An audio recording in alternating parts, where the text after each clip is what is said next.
I know it says lecture 8. Sorry, my mistake. It's lecture 9. So, okay. Food. What you get out of you depends on what you put into you. Tom Lehrer is a comedian. Okay. When you are dealing with food, and this is a public health topics class, so as a public health official, somebody has to be in charge to make sure that the food you're putting in your body is safe, and that is the Food and Drug Administration. They are not just in charge of making sure your food is safe, but anything you put in your body is safe. What also gets put in your body or on your body? Cosmetics, electronic radiation. And now, radiation, you mean like nuclear radiation? No. Radiation in the science definition is anything that radiates out from a center. So light is a radiation, electrical waves are a radiation, magnetic waves, radio waves. How did that signal go from the radio station to your radio so you can listen to nice music? Through radio waves. So the FDA also has to make sure that if somebody invented a new appliance that transmits or receives radio waves, are still safe for the human consumer. And tobacco products put in your body. Any product innovations, new corporations come up with a new product, they think consumers will love it. Well, you got to make sure that it's safe for consumer. So then nuclear radiation is also part of the Food and Drug Administration? Actually, no. So a couple of, I thought it was here. I thought there was a comment here. So two things that the Food and Drug Administration, something that the FDA is not in charge of is nuclear radiation, like from nuclear bombs, from medical technology, like that. And the reason why is, even though it does go in your body, the reason why is nuclear radiation is such a big thing, such a huge, serious topic, that it deserves its own separate department in the government. And that's the Nuclear Regulatory Agency. So they do, that's their turf. Okay, so they're in charge of the safety of all consumer products. That's a big ask. That is a huge responsibility. It's actually too big for any one organization. It's actually too big for any kind of organization, even the nation. Companies keep making new stuff, and there's just no way to keep track of it all. So a subdivision of the government cannot possibly keep track of it. They don't have the money, they don't have the staff, there isn't enough time. So instead they do spot checks. They rely on documentation voluntarily submitted by the seller, by the companies. They verify that the documents are consistent and conform to rules and regulations, and then they pretty much trust the company that they are doing what they say they will. The idea is that if the company is ever caught lying or cheating, then they will be facing heavy fines. So that is supposed to keep the companies honest. And then if there's an honest mistake, like a mistake is made, an infection leaks into the supply chain, what's going to happen then? Well, people will go to the hospital, and the hospital will send reports up the chain of reporting to the public health offices, and finally reports will be submitted to the FDA that say you should look into this because we seem to have an outbreak of some kind of disease, and it looks like it came from a consumer product or food. Then the FDA looks into it. If they confirm that it's somebody's fault, then they get a fine, etc. New products come out from companies all the time. They say the consumers are going to love this, such a unique and great idea. And then the FDA says, well, submit it for testing. Wait, what? Submit it for testing? That's going to take years. Well, we can't wait for years. We're going to miss the boat. We're going to miss the window of opportunity. So is there anything we can do to speed the process through, like skip a few steps in the testing? And there is. If the individual ingredients were already proven to be safe in previous testing, and we promise that we're not doing anything to change the chemical structure or how they interact, then you can give us a stamp that this product is safe too. And that's called generally regarded as safe. For example, your cafeteria over there, somebody has this brilliant idea. You know, we got the granola parfait. What if we took like Fruity Pebbles and added that to yogurt? You know, kids love Fruity Pebbles, sugary cereals. What if we put that in a yogurt? Wouldn't that be popular? Well, do we have to get this through the rounds of clinical tests with the FDA, make sure that the combination doesn't kill anybody? No. Fruity Pebbles is already proven safe. Yogurt is already safe. The fact that we're mixing it together, we're not cooking it or anything, means it's going to be all right. So this is generally regarded as safe. If this doesn't sit right with you, if you've taken biochemistry, if you've taken organic chemistry, and you're thinking, I'm not sure you can assume that, you would be right. This is actually not the guaranteed safety loophole that you think they're trying to say it is. But again, it's kind of like don't let the perfect be the enemy of the good. At least we have this. And you know what? The FDA's resources are just stretched really thin already. So we're just going to have to let this pass, basically. Okay, so source of food.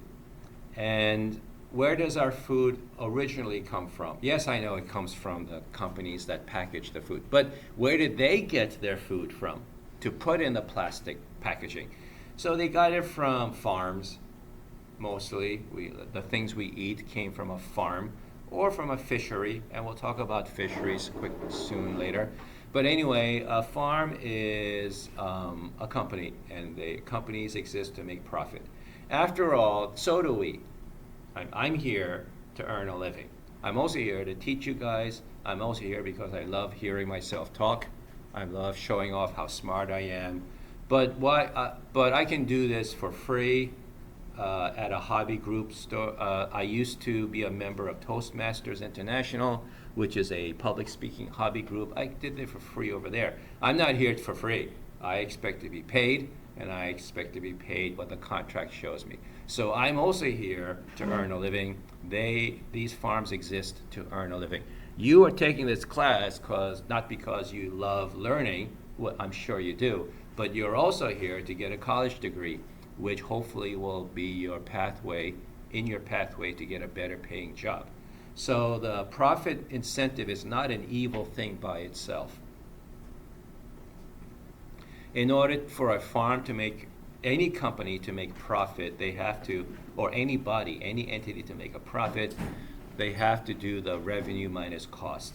I'm not, this is not an economics class, so I'm not going to go into it. It's just oversimplified is revenue minus cost.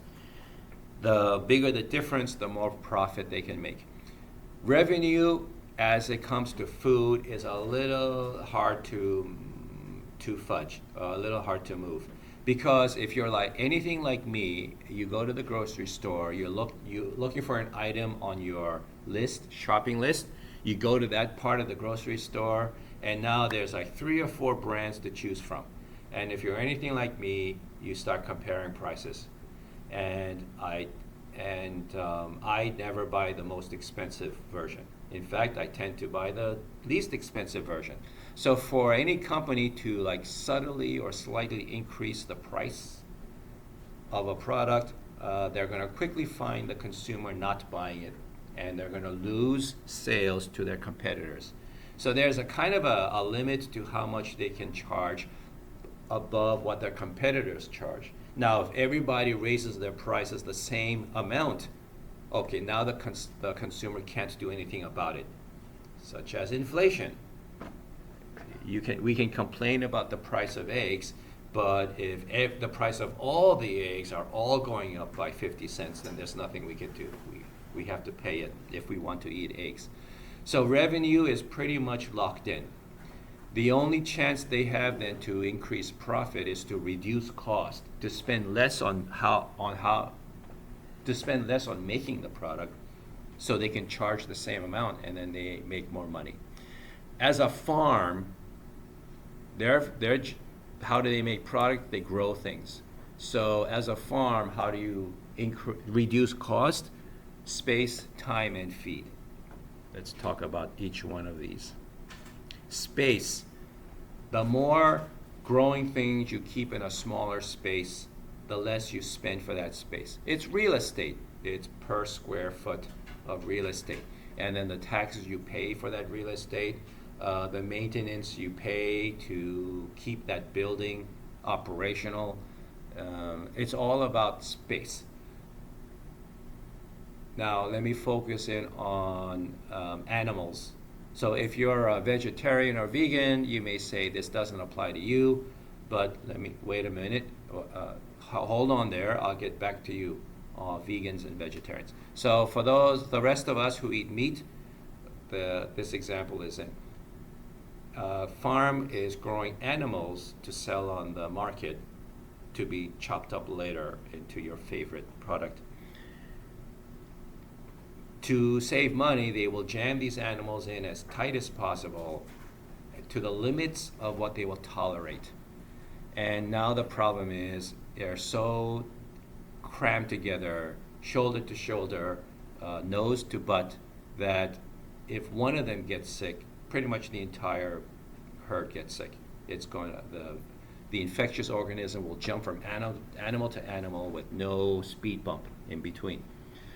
So that pretty much guarantees the spread of infection. And you may say, wait a minute, why don't you just identify the sick animal, send it to the veterinarian, and then they get cured and they come back and everybody got... No. That's not how this works. Remember, they're trying to shave cost. So anything that'll save, like pennies per animal, pennies per package, will translate into millions and millions of dollars in the total. So to spend extra money to separate an animal, because now they have to stop the production line, they have to chase down the animal, they have to make regular physical exams, they have to inspect every animal for infection, to catch the ones that do get it. That slows the process down and it costs money. So no, they don't have time for that. Instead, what they do is they give antibiotics to stop bacterial infection in the food. They give antivirals to stop virus infections. They give antiparasitics, etc. They put these antimicrobials in the food, whether the animal is sick or not. And I've already covered infectious disease, Lecture 5, which is on the midterm exam. And from there, I explained that if you use antibiotics inappropriately, for example, giving it to animals that don't need it, then you do create bug-resistant, antibiotic or antimicrobial resistant superbugs. And yes, corporate farms, factory farms, are contributing to the rise of resistant superbugs in the world. But these are antimicrobials for pigs and cows, ducks and sheep. So why does that have to do with humans? We're all mammals. We're all mammals. So the virus, the bacteria that infects a cow is not that much different from the one that infects humans. And so the science of antimicrobials treats these microbes as like family groups. So the antibiotics and antivirals and antiparasitics for humans versus animals are not that far off. And yes, superbugs that come out of factory farms are showing up and then once in a while infecting people. And the problem is now that when that person goes to their doctor and the bug is identified, then unfortunately the sad result is, the sad answer is what we usually give for you for this infection is not working. They're already resistant. We're going to have to use the second line drug, which is more expensive, has more serious side effects, and we really would rather not use it, because if we keep using that one, then that increases the chance that these bugs will become resistant to that one. Then we have to switch to a third line, and then after that there may not be a fourth line, there may not be a third line, there may not be a medication for this superbug, multi-drug resistant superbug, in which case all we can do is give you supportive therapy, means keep you comfortable, well fed, lots of oxygen, and hope that your body can fight it off on its own, because we have nothing to give you. It's resistant to everything we would have used for this family of microbes.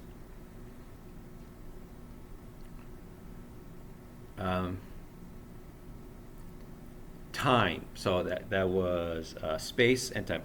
Speaking of space, you've heard me use the word factory farm, which is a strange combination of words. Because when you think of a farm, you think of happy, happy animals and a pretty little red barn and happy rolling hills and a sunny sky and birds chirping and a happy farmer in a family, raising a family of their own.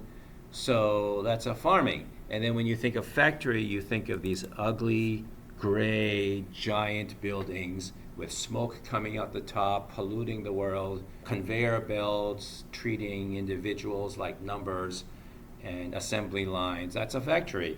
So how can you say factory farm? Well, factory farming is that.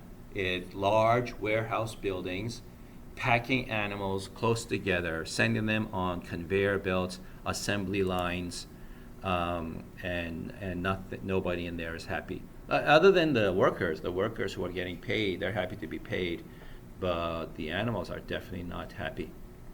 So what you can do, if you want, is use your favorite search engine to look for a factory farm and look at the images that come up of factory farms.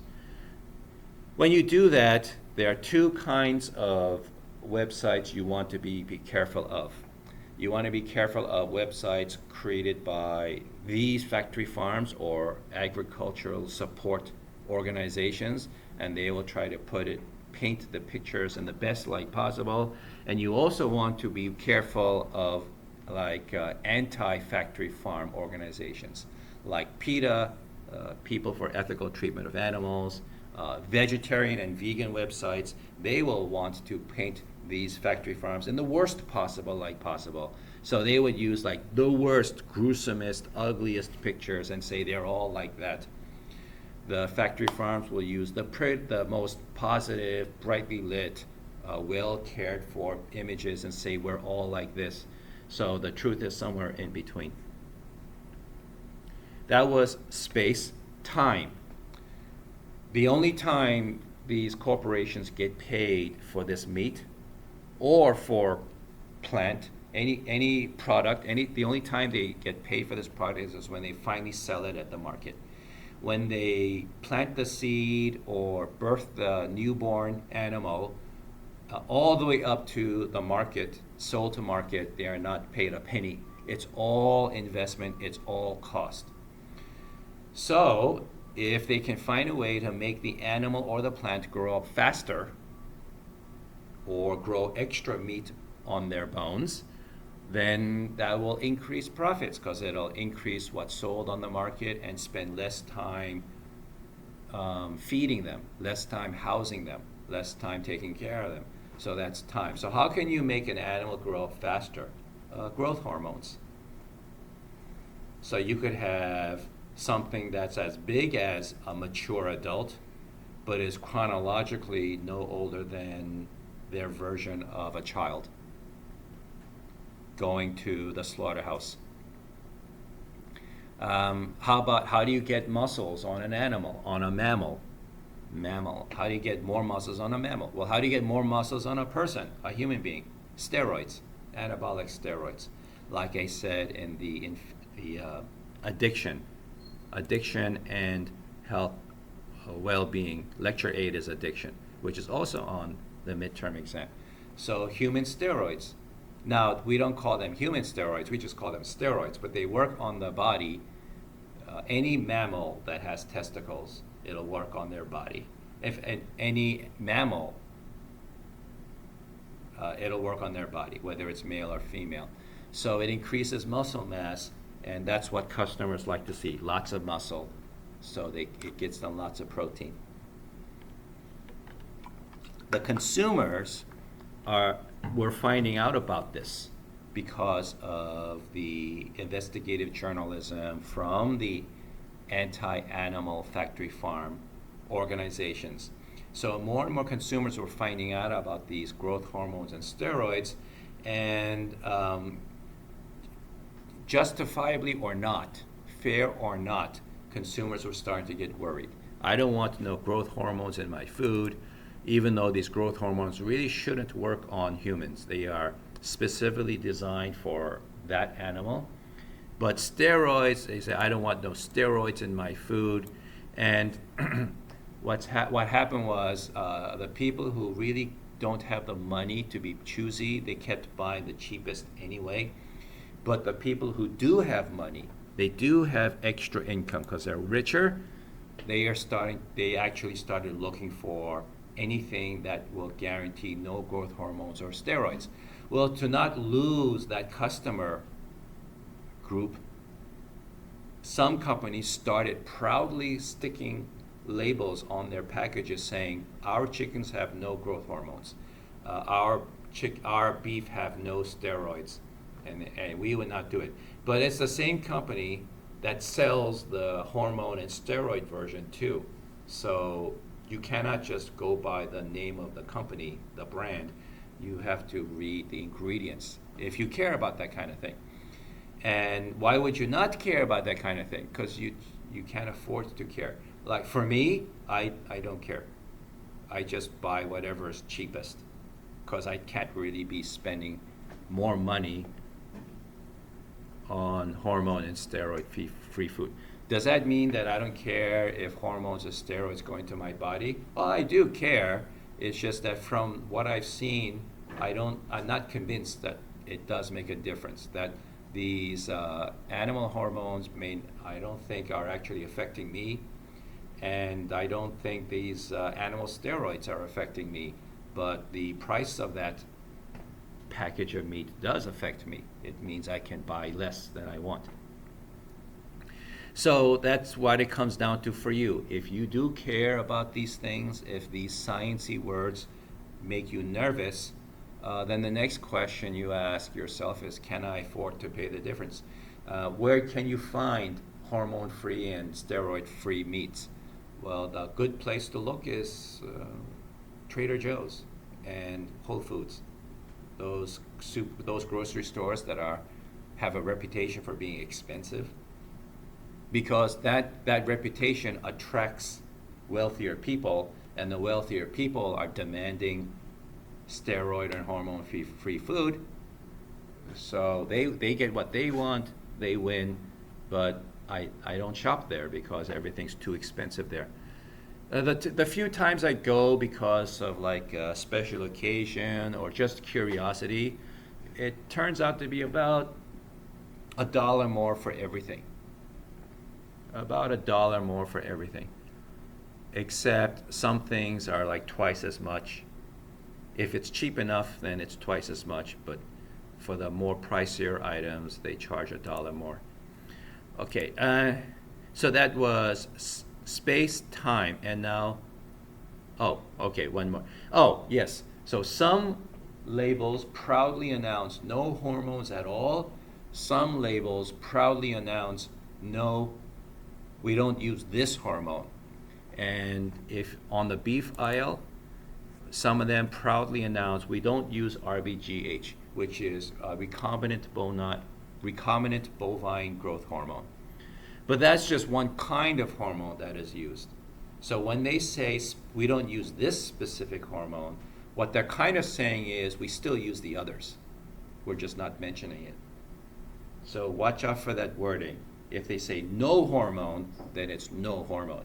If they say not this hormone, what they're saying is we use the others.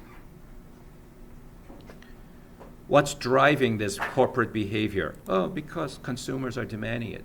They see their profits taking a dip, and they figured out that the rich people are taking their business elsewhere.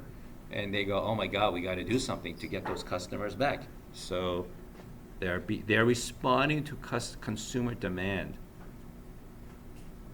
Same with the antibiotics. So you will see companies saying we don't use any antibiotics in our food, in our animals.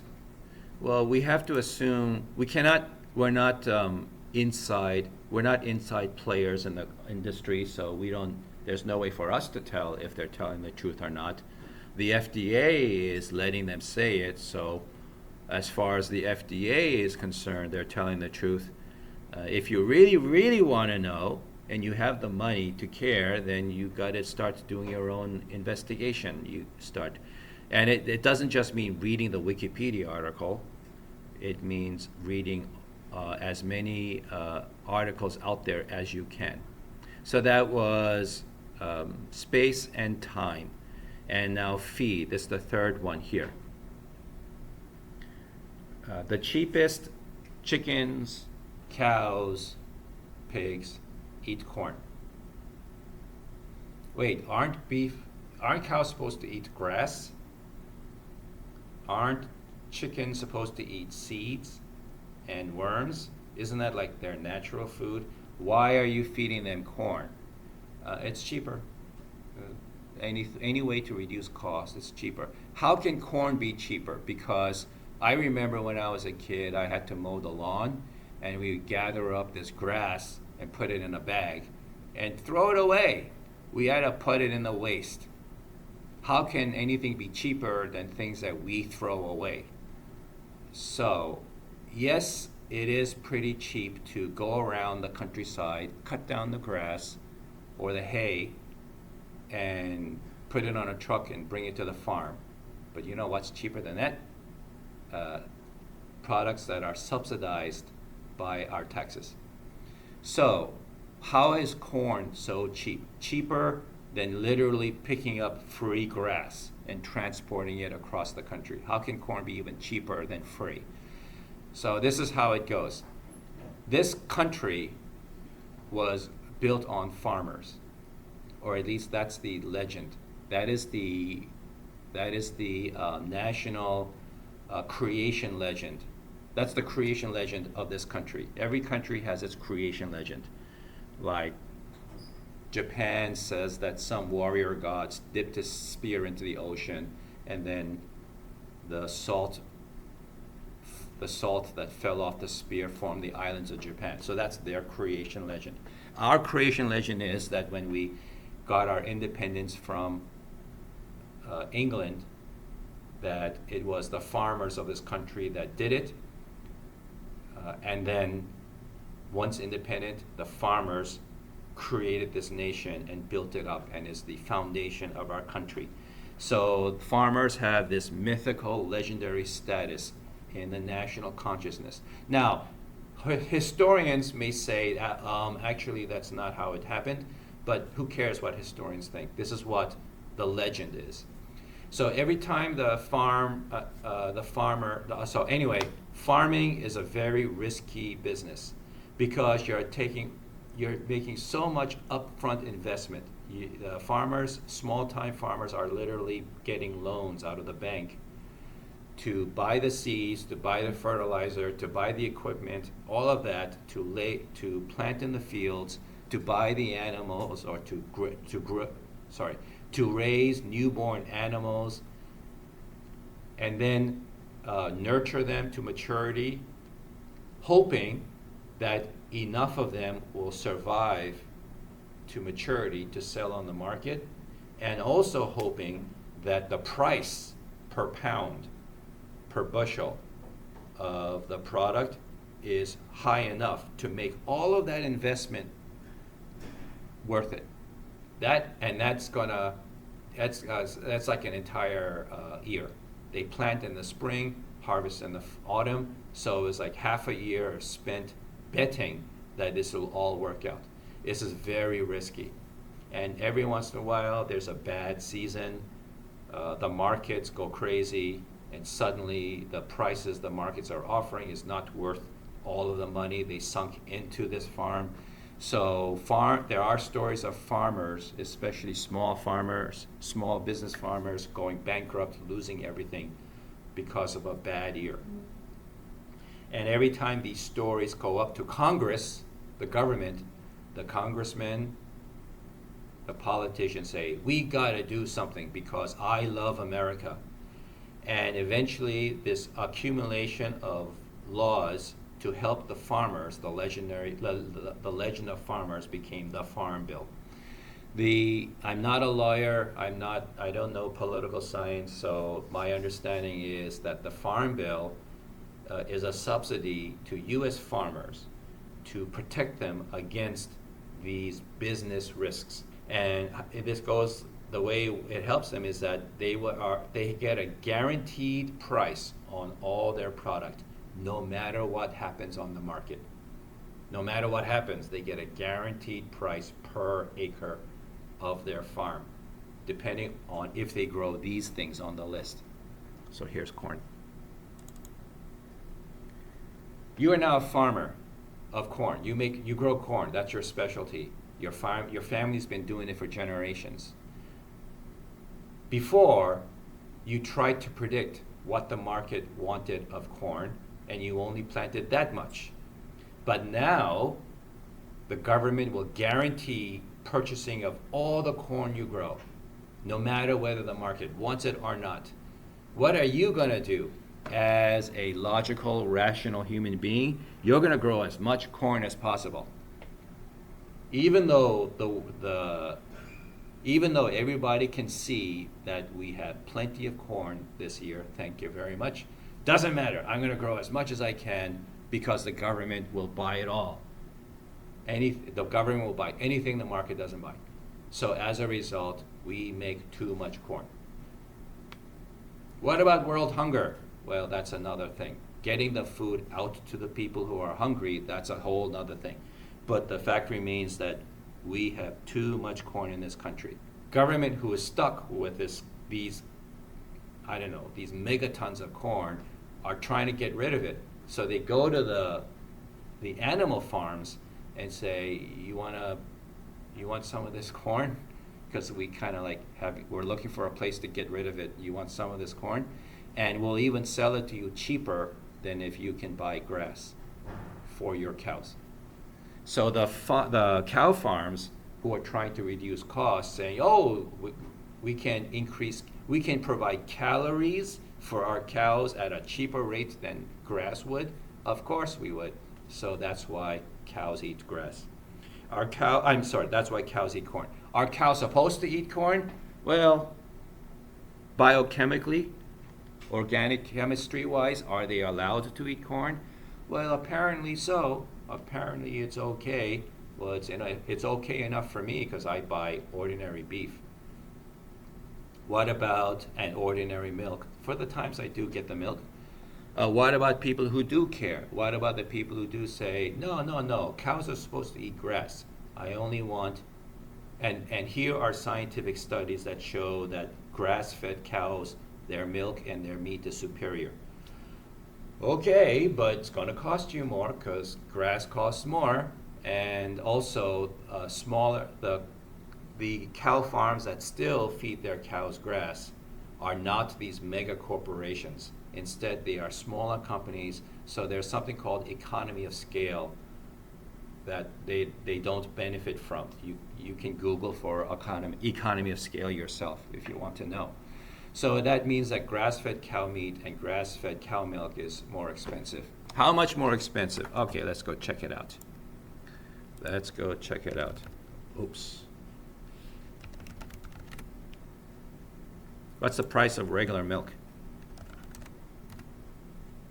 That I can expect around $3 for a half gallon of regular milk. Now what about grass-fed milk? There he is.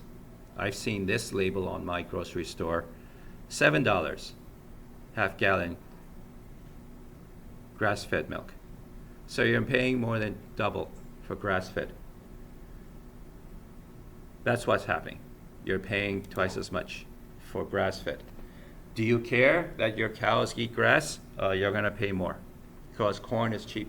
So that's how you reduce the use of corn. I mean, that's how you reduce price. That's how you reduce cost. That's how you maximize profits, by feeding them cheaper corn. Same with chickens. You want, so how do you make, what are chickens supposed to eat? Well, seeds and worms, bugs. How do you make sure that chickens eat seeds, worms, bugs? They're supposed to be allowed to like run up and down hills, and then they will peck at the ground and then eat what they want. But it's easier to cram them into tight spaces and just feed them corn, because that's more cost effective. So if you say, no, I want my chickens to grow up humanely, which is the word, ethically, I want them to be raised naturally. And then you heard, what is a marketing phrase you heard for like chickens that run up and down hills and just have a beautiful life before they're slaughtered? Has anybody heard of anything like that? Chickens that are free to run up and down. What? Free range. Okay. So yes, there were small farms that were advertising free range chickens. And when you hear the word free range, you're thinking, oh yeah, happy chickens running up and down hills, free range. And that was cutting into the mega corporations' profits. So the mega corporations started advertising free range chickens too, like they just put the label on the carton for eggs, etc. And then they were like caught at it and said, you can't do that.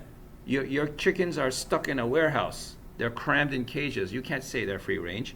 And they got sued, and the lawsuits got like appealed, and it made its way all the way up to the Supreme Court, because the corporations have profits to protect.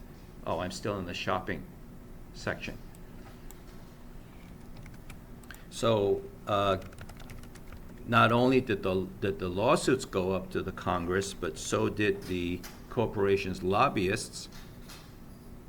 And finally, when the Congress finally finished deliberations, free range versus, when they finally settled on a law, where is it? They said that you're allowed to put the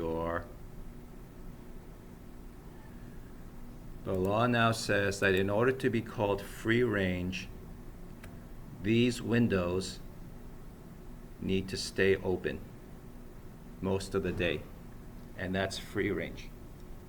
Sure enough, these chickens are not packed, so close together as they were in a regular factory farm.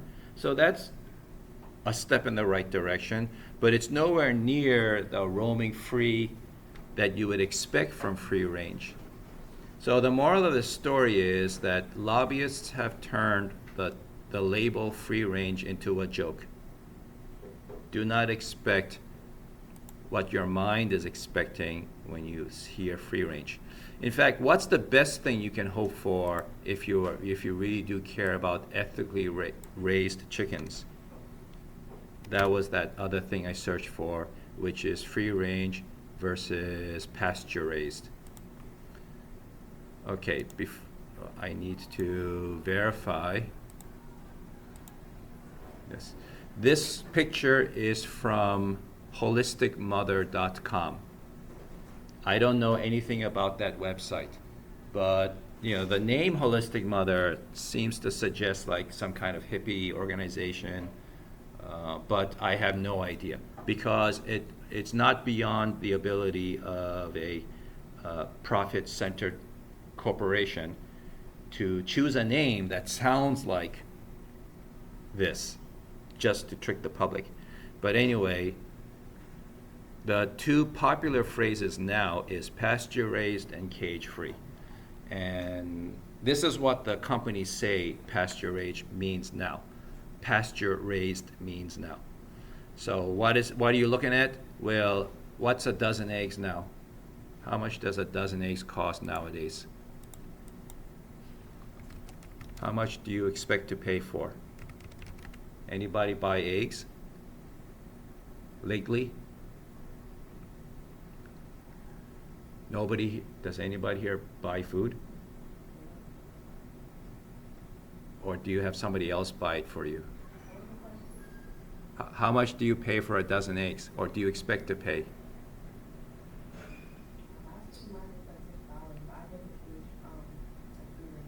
Oh, you look for those specialty labels. The last I bought a dozen eggs 2 days ago. It was $6. But that exact brand went as low as $3 for a dozen 2 weeks before that. What's causing these fluctuations in price for a dozen eggs between $3 and $7 back and forth? Bird flu.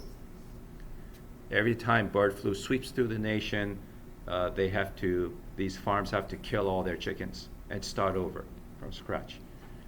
Because, again, they can't afford to send one to the veterinarian. If bird flu is found in a flock, they just destroy the entire flock to save money and then start over. And so when there's a massive fluctuation in the egg producer, the chickens, then it causes rock and roll in the price of eggs. But it's about $6. And then if you go for these specialty labels like free range, well, they're just free range, they're just manipulating you. But pasture raised, 3 times more, and then cage free is twice as much. If you care, you got to pay more. That's basically what it comes down to. Okay, it's all about saving money for themselves, and then they will forward the savings onto you to help fight against the competition, to make their products a little bit cheaper than the competition. All right, so we grow a lot of corn. We make corn on the cob. We make corn kernels in the can. We make tacos. We make other corn-based products.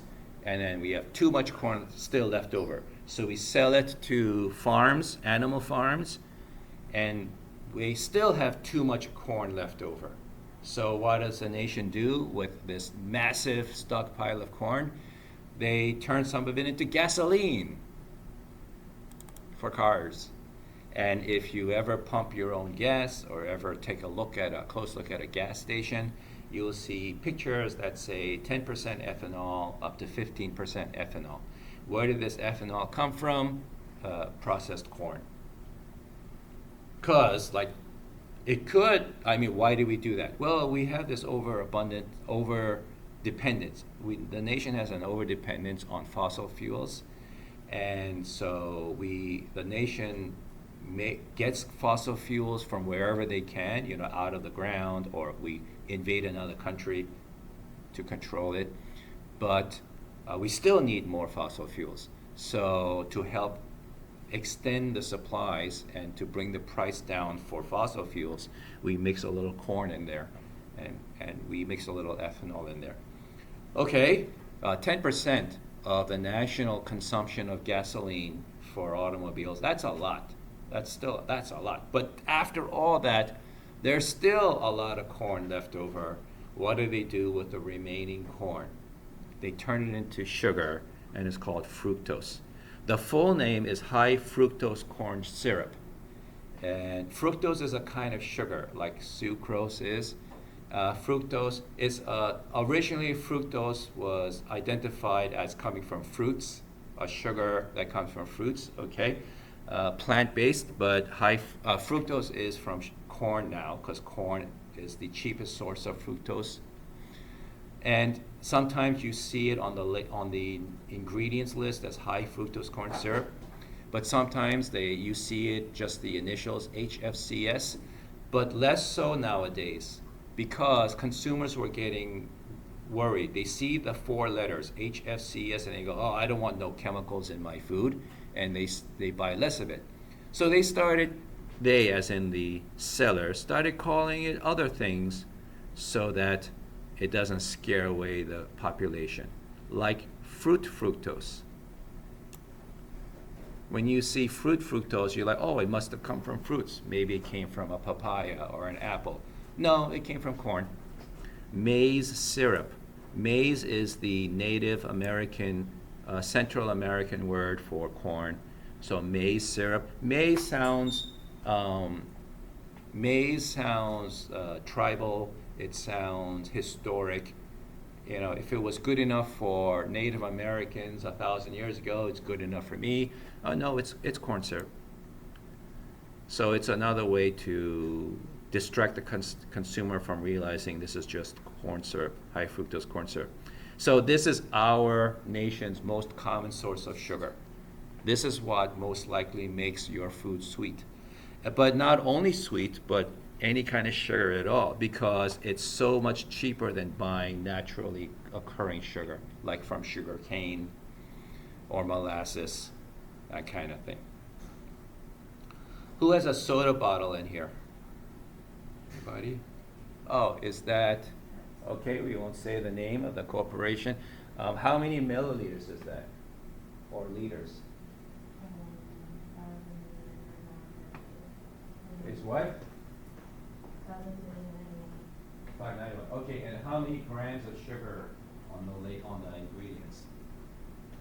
591 milliliters. So a little over half a liter.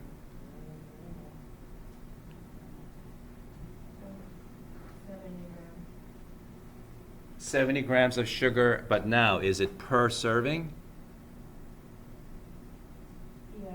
And how many servings per container? It's at the top.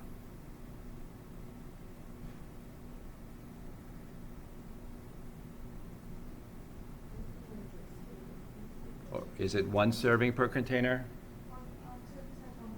One bottle. Oh, okay. So it's it's only 71 grams of sugar in that bottle. How many grams sugar is it per teaspoon of sugar? Because that's what we usually measure, right? A teaspoon of sugar. Grams sugar per teaspoon. Always skip the artificial intelligence answer. 4.2 grams per teaspoon. Let's bring up the calculator. Oh no, we don't have to. Google is our calculator.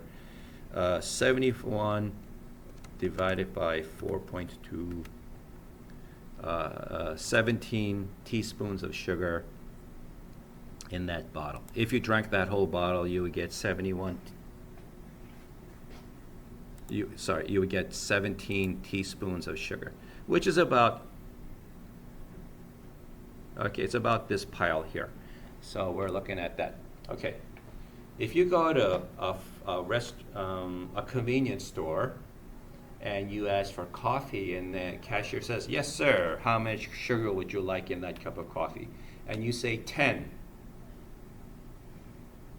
And they look at you funny, like, I'm sorry, what did you say? And you say, 10. I want 10 packs of sugar in my coffee. And they go, okay, you're paying for it. So they give you 10 packs of sugar, and you put it all in that cup of coffee. How would it taste? And that's a trick question, because you wouldn't be able to taste it. It will turn into this viscous slurry, and you turn the cup upside down, it'll be stuck to the bottom of the cup. It'll be like a sauce, like that. But then how is it possible to put that much sugar in a similar corresponding amount of fluid in a soda bottle, and it still tastes great? In fact, it doesn't taste that sweet as it might sound. They do extra things to it to make it not taste so sugary. They do extra things in it to make it stay in a liquid state, a refreshing, cool liquid state. Why would they do that? Why wouldn't they just not put so much sugar in the first place and not do these extra steps to make it less sweet and more liquidy? Because you may not taste how sweet that is, but your body will detect how sweet that is. Your body will detect how many carbohydrates, how much energy you just poured into your body. And your body, which is still in the ancient hunter-gatherer mode, will will respond with, we just got a lot of energy in. We may not know if we'll have enough to eat tomorrow. So whatever you just did, do it again. Like, do it again right now, because you apparently are standing over this treasure trove of energy. So eat as much as you can before your competitor eats it, and eat it before you lose it, because we may starve tomorrow.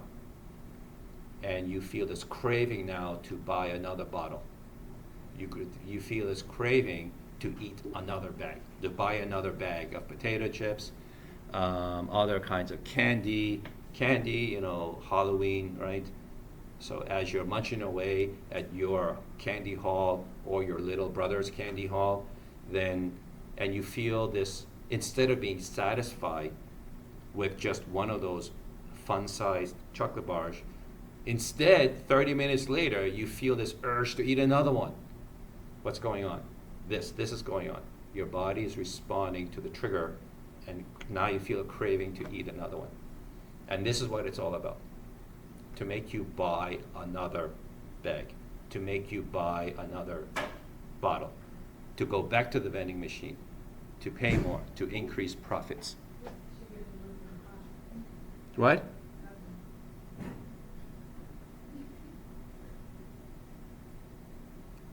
So sugar is the new tobacco.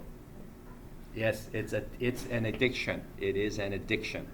And the sugar companies are noticing the public awareness of sugar as a dangerous thing. But I want to make clear now, sugar is not by itself dangerous. By itself, sugar is not bad for you. What's bad for you is that we just eat too much. We eat way more than our grandparents did. So don't give me that argument of, my grandparents drank that soda and they lived to be 100 years old. They did not drink anywhere near that much soda as we do in a typical day. Soda bottle, 1950.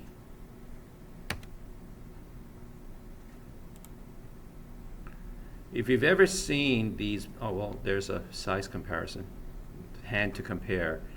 These bottles are tiny. These are very, very tiny if you've ever looked at one, because we're used to the half-liter bottles in the vending machine. We're used to the 2-liter bottles at the supermarket. Your grandparents drank this much soda on occasion. They didn't drink it this several times a day like we do now. They drank it once a day, or maybe once a week, or a special occasion when they went out on a date. And then when they were home, they just drank water, or coffee. So no, your grandparents didn't eat like we do now. That's why they live to be 90 and 100, and that's why we don't. And that's eating too much is what this comes down to. Why is everything I like bad for me? Because we eat. If you like it, you eat too much of it. In the old days, things were more expensive before modern economics, before modern production systems. Can we close the door now? I wound it up. Can we close the door? Hello? Can we close the door?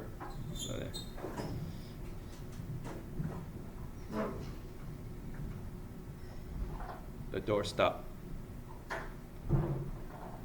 So, if you like it, and of course you want to eat more of it. That's natural. But the thing is that our selection is now available. We can now buy anything we want at an affordable price for as much as we want. We have no limits. So whatever we want, we go buy it. In the old days, we couldn't. We had to wait for it to come into season. It was more expensive because they didn't have the production processes that we have today. They don't have the economics like the previous slides. So it's possible to eat too much. And then finally, one day, your doctor or your health coach tells you you need to eat less of this. And you say, oh my God, why is everything I like bad for me? Similarly, Why is everything your health advisor suggests for you, why does it taste so bad? Because the only things that we don't eat enough of, we don't want to because it doesn't taste as good. It's pretty that simple. Okay, genetically modified organisms. Modifying the DNA of the plant or the animal to be extra resistant to something bad, such as plants are modified so they are resistant to pests, so that the company doesn't have to use as much pesticides. So using less pesticides is a good thing. Pesticides really are harmful to life. It adds pollution, toxic pollution to streams, rivers, and oceans. And you need to worry about pesticides in our products. And so whenever you buy something from the store, before you chow down into it, especially a whole food, then you want to wash off the pesticide. Go search for how to wash it properly. Pesticides are bad. Is GMO bad? Well, so far we don't know. The short-term and the medium-term studies have shown that GMOs, genetically modified organisms, are not harmful to the average American consumer. What about long-term studies? We don't know because they haven't been around long enough to do long-term studies. So I don't know, maybe 100 years from now, if somebody starts getting superpowers like a comic book, or they grow an extra eye, we'll find out about it. But for now, apparently, it's not that harmful, and so I don't care.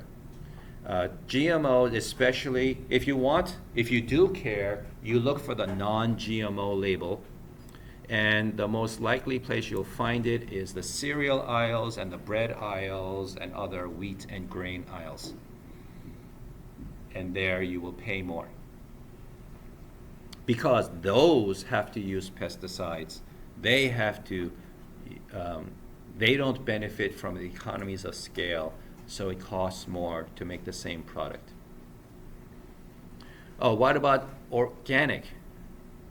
What about organic then? Because organic says, there's this common myth that organic doesn't use pesticides. Oh, they do. They just use organic pesticides. That's all. So I also don't care about the organic label. Organic so far seems to be just an excuse to charge twice as much.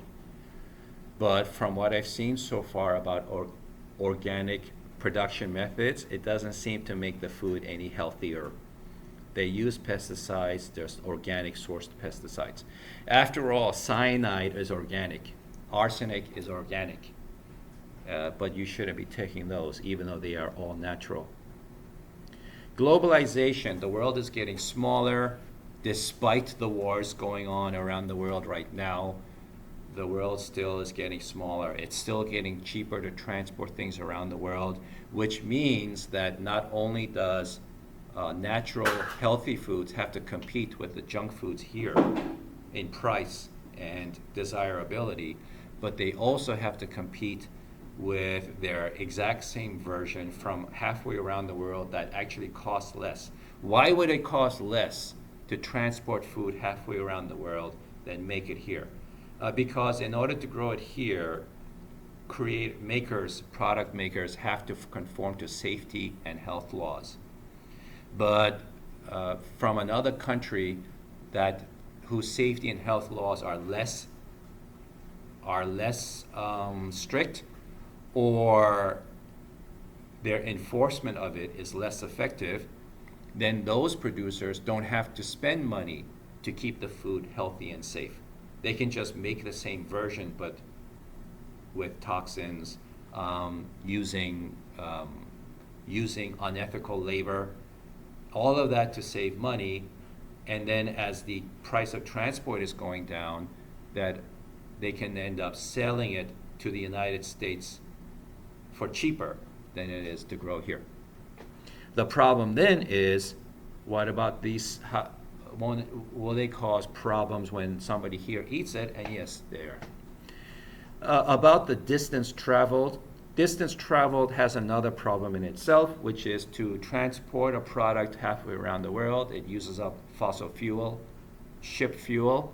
And if you worry about the effect of fossil fuels on the environment, then you can search for websites like this. This website lets you enter a food, your favorite food, which country it came from, and then find out how many miles it traveled to get here. So yes, food transported from around the world do create risks that you may be eating something bad for you. And what can the FDA do? Well, they cannot inspect every package coming into this country. They just don't have the money, they don't have the staff, they don't have the time. All they can do is do spot checks on these container ships once in a while, and then wait until somebody does get sick, and then the hospitals report it, and then they send out an alert, a food recall. This is how I check health news. I go here, so here I am at Google. Let me just make sure you can see it. And then I click on these 9 dots here, and I click news. And then all the way over to the extreme right, you see these 3 dots, and there's health. So according to consumer demand for Google News, people would rather read entertainment, technology, business, local, and sports than hear about health. Well, all right, that's the world we live in today. And recall. So here are the different products that have announced a recall because of a problem with something about the product. And there are a lot of food here, food poisonings or deaths. Did you hear about that? Yeah. Yeah, and one of their providers and one of their suppliers.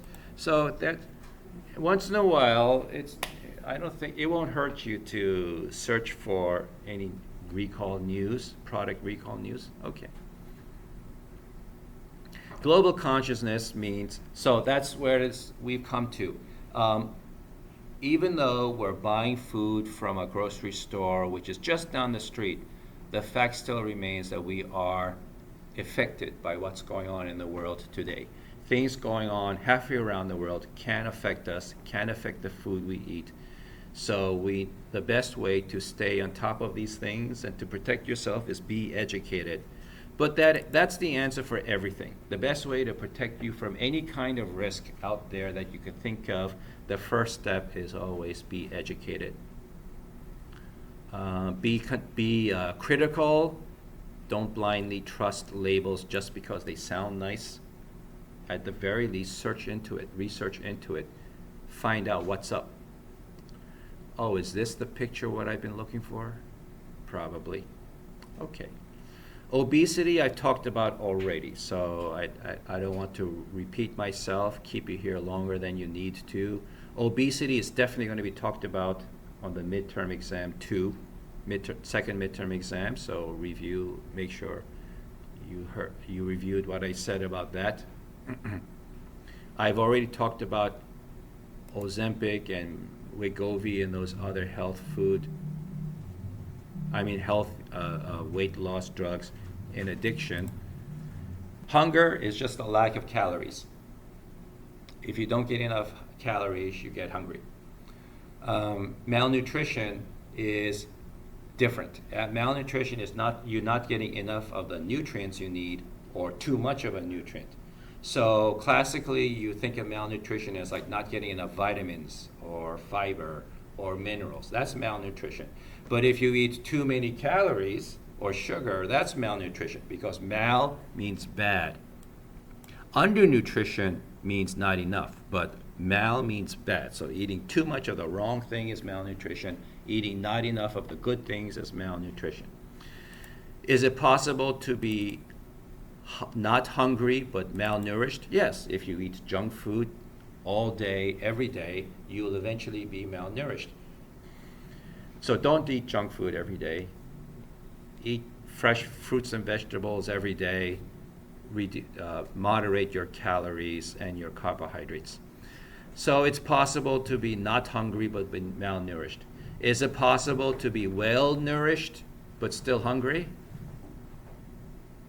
Anybody has a guess? How many think it's possible to be well nourished but still hungry? How many people think, no, as long as you're well nourished, you can't be hungry? Hunger is just the impression. It's of calories. It is possible to be well nourished but still hungry. It's called being on a diet. I am hungry all the time. I've been hungry every day for the last 5 years because I'm still working on my weight. And I'm still trying to stick to my diet. So I'm always hungry. But I know for a fact that I am eating well-balanced meals throughout the day. Seriously though, nutrition is a serious matter, and especially for the young, the developing bodies, the better fed, and I don't mean calories, but like a balanced diet of all the things the body needs, the better fed a child is, the higher the chance that they will grow up to be a healthy adult. Healthy adults are more productive, spend less time at the doctor, they are more productive to society, they pay more taxes, etc. So a government, a country that invests in the nutrition of children are investing into the country's own future of a stronger, more productive, healthier workforce in the future. So that's why these programs exist as nutritional supplements for developing children and the families around them. We're rounding out to the end here. The BMI is a commonly used metric of weight, since there were a few slides on obesity. The BMI, and I'm expecting you to know those obesity information because it's a repeat. The BMI is this equation, and I'm not going to test you on the equation because now it's everywhere. You Google for BMI and it'll come up. So let me do that. Let me go to Google or your own favorite browser, whatever it is. So let me just type BMI, calculator's there, and right away I get to nih.gov, National Institute of Health. Okay, I'll give them the benefit of the doubt. Here it is. So you don't need to know the equation because it's here. So that's how BMI works. I am not going to ask you to calculate BMI. What I will do on the test is give you a number and say which one of these categories is that number in. Now that I said that, and it's used by a lot. It's used by your doctor, your clinic. It's used by your insurance, your health insurance. It used to be used to calculate how much premium you pay on your health insurance. If you were in the overweight category or obese, definitely, then the insurance companies used to charge you more because you're sicker, so therefore you're a higher chance that you will incur medical bills that they have to reimburse. So they would charge a higher premium. Not now because of Obamacare, or at least the Obamacare plans are not allowed to do it. And your employer's health insurance is probably not doing it, but they used to. So depending on who becomes president this time, for the next 4 years, they have another chance of getting rid of this protection. And the future health insurance plans can start charging you more depending on your BMI number. Employers would like to use this number because then they can decide to not hire you or fire you, because their logic is the sicker you are, the more sick days you take, the less productive you are, so they don't want to keep you as an employee, they'd rather get rid of you. That sounds illegal, and it is, but they're always trying to move the law so that they are allowed to do it. So BMI is used by a lot because it's so simple. It's easy to understand, it's easy to use, and company functionaries, bureaucratic functionaries, they don't care about the person on the other side of the desk. All they know is that when they get to this screen on their data input, they have to put in the numbers. How much do you weigh? How tall you are? So they're not allowed to hit next. They're not allowed to hit submit until these numbers are entered. So they'll just ask you, please tell me so I can do my job. I don't know. I'm not paid to think. I'm just told to do this. And then the corporation that forced this to happen is now making judgments about you based upon this BMI. The reason why I'm making these words sound so ominous is that there is at least one massive problem with the body mass index. It's weight and height, and nothing else. The biggest problem is that muscle is more dense than fat. Why does that matter? Who is famous for being muscular now in your generation? Mine was Arnold Schwarzenegger, but he's you have a different image of Arnold Schwarzenegger than I did. Who is famous for being muscular today? You guys go to movies, right? Who is a popular actor? Dwayne "The Rock" Johnson? Okay, he still got it. Would you call him fat? I have no idea. I don't know what he looks like in 2024. But would you call him out of shape, overweight? Not to his face, maybe. So, but if I have the time. Dwayne Johnson. Weight. Oh, 260. 260. What's his height? I bet you if I typed BMI, I get it too. 6 feet 4 inches, 260 pounds, 31.6. He is obese. Does that make sense? Well, the explanation is muscle is more dense than fat. So the same pound of muscle takes up less space than fat. So even though Dwayne "The Rock" Johnson cuts a very athletic figure, the BMI is saying he's overweight, obese. And obviously that's wrong. So what about you? Do you think the BMI is accurate about your health state? And that's a homework assignment. Calculate, use any BMI calculator you want out there, find your BMI number, and then do not share it with me. Do not put your number in the homework assignment because it's none of my business. What you are supposed to answer is, what is your impression of it? Do you agree it's accurate to where you are, or is it unfair? So that is a problem with BMI. Now, why do people still use it then? Why do doctors' clinics still use it?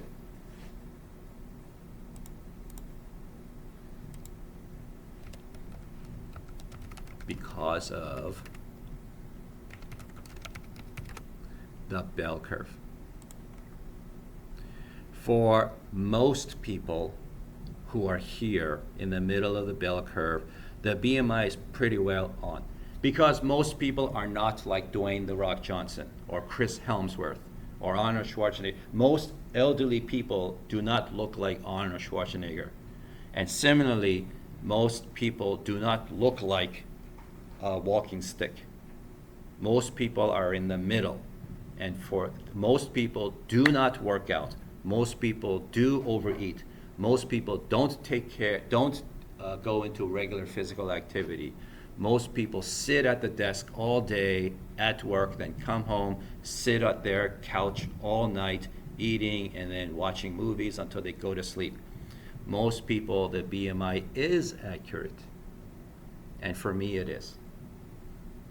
I am overweight. I admit it. I feel it. I feel it every time I go up those steps. I am overweight.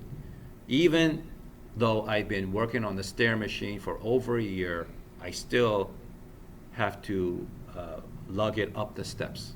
It's still a struggle for me. So because I have all of this weight to carry around. So yes, BMI is accurate for me, but for some of you, probably not. So tell me what you think. All right. Last slide. Fancy diets, not just intermittent fasting, but fancy diets in general. So unusual diets, I just want to say instead that here's the thing about unusual diets, other than like exercise more, and eat less. If they say anything beyond that, the problem is that they are making certain assumptions about you. Bell curve. They're making certain assumptions about you that may not be true. They are assuming that their advice, like the social media influencers who are pushing a certain fad diet, especially if they're pushing a certain product because they're selling it, so they get to make money off of the product, or they make money off of the likes and subs on their social media account for ad revenue. They are assuming that you are right there in the middle of the bell curve with your medical situation. You have no disease, your average weight, average activity, and that's why they are recommending that diet for you. If you have any kind of disease, especially kidney or liver disease, that new diet may not be wrong, may not be the right thing. It may actually cause problems. Always double check with your doctor. And then as you read the comments under that social media influencer saying, oh, I tried it, it worked for me, I tried it, I never felt better in my life. 3 problems now with people who post there. First of all, it might be placebo effect. What's the placebo effect? That's also on the second midterm exam. Look up what placebo effect means. It could be that the person is so convinced that the influencer is correct that their bodies actually start feeling it. That is how powerful the human mind is. You can trick your body into feeling things even though it's not supposed to, just because how powerfully you believe in something. It's a sampling error, sampling bias. You see a couple dozen people all saying they love it, but you're not hearing about the thousands of people who've also tried it and it didn't have any help. Or it may have hurt them, but their comments are not being seen. Their comments are being buried down at the bottom, or they are not even bothering to comment. They tried it, it didn't work, or it hurt, and so they stopped following this influencer, so they don't even bother commenting anymore. So if you want to try a special kind of diet that is unusual for you, first double check with your doctor. All right, then, oh yeah, one more thing. Sorry, I keep tricking you. One more thing, I promise. The really extreme, unusual diets like keto and very low calorie diets and anything else that makes you eat something really unusual, like truly unusual, there's another thing called a confounder, and especially this one. What they downplay, the people who push these unusual diets, what they're not mentioning or downplaying is that not only should you do this unusual thing, but you should also exercise more and eat less processed foods. You should go keto and exercise more and eat less processed foods. You should eat a grapefruit every day and exercise more, eat less processed foods. The thing is, and then when people say, oh, I tried it and I never felt better in my life, could it be the fact that they're exercising more and eating less processed carbohydrates? Could it be that making them feel better, and this other thing has had nothing to do with it? But there seem to be but the people who are making all the noise are not mentioning it. So that's called a confounder. You should also be aware of that. All right, now you've heard enough from me to attempt the homework and the quiz.